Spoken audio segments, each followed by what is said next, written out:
Hi, and welcome to Homeschool Advice with Laura Geis. I'm Laura Geis, author of the Homeschool Toolkit and founder of HomeschoolAdviceOnline.com. The last time we were working with this question, it says, at the end of the day, I am exhausted, but I don't feel like I've accomplished anything. Is something wrong with me? And we talked about how as moms, a lot of the things we do throughout the day get undone just almost as fast as we can do them. We clean a room and it's messy in the next 10 minutes, or we wash the dishes and it's time for another meal and they're dirty again. So it can feel like we're not accomplishing anything.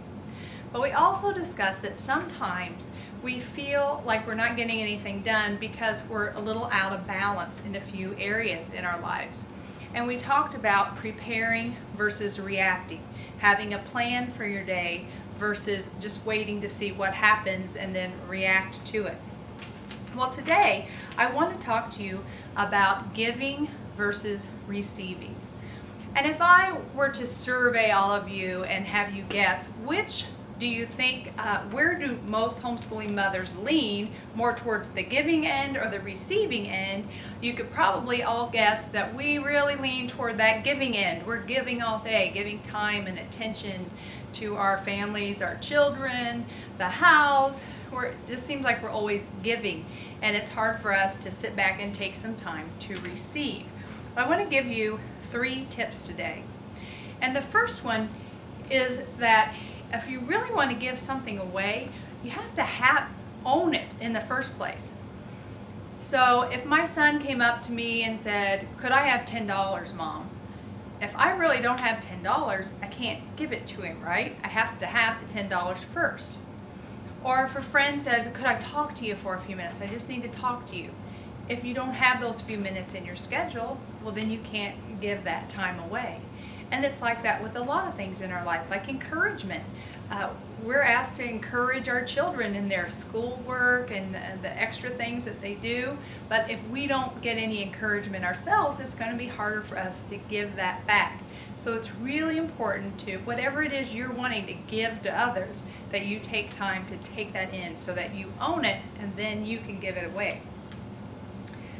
A second thing is that sometimes we're giving so much that we've overcommitted ourselves. And I know a lot of moms, when they first begin homeschooling, they just added on to their already busy schedule. They do this work on the church committee, and they have this community service they do, and I'll just add this homeschooling thing onto all the other things that I already do.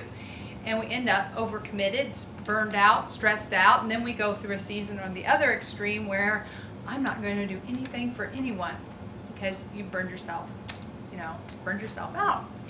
So what I suggest is when you take on this task of homeschooling, that you look for other areas that you can lessen some of your commitments.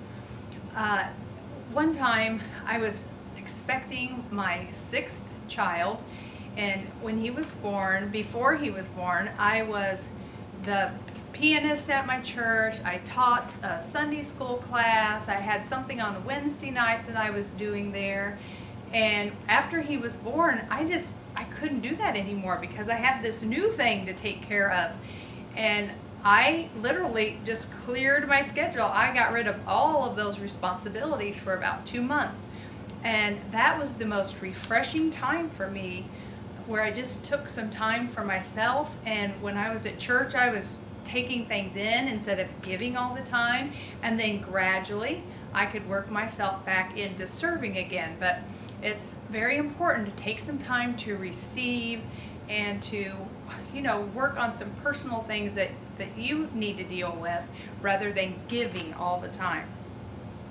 And then a third tip is to build yourself in some rewards. And I talk about this in the book, but if you work for a living, your reward is your paycheck, right? You get a paycheck, or maybe you get an evaluation from your boss and they tell you what a great job you're doing. When you're in school, you normally get grades, or you give your children, that was a great job you did on that essay I asked you to write. And so people get encouragement, or they get rewards for things. And One time I was taking a business class and I had to check in with this coach every week, and she would say, now what are your goals for the week? And we would talk about those, and then she would always ask, and what is the reward you're going to give yourself if you accomplish those goals? And that was always the hardest question for me to answer, because I just do things and I don't think about what the reward's going to be. You know, it's my responsibility, so I'm going to do it. So that took a lot of thought for me to think, what's a reward I could come up with? But it's very important that you build some kind of encouragement for yourself into your day. Maybe it could just be some quiet time for yourself. If I like a certain fashion magazine, so I'll give myself a few minutes to, you know, look at the new fashions for the fall season or something, and that's a reward for me. So whatever a reward would be for you, a walk outside, build some of those into your day so that you're just not overburdened with giving. So try to strike a balance between giving and receiving. And next time we'll look at another area where we tend to get out of balance. So I'll see you then.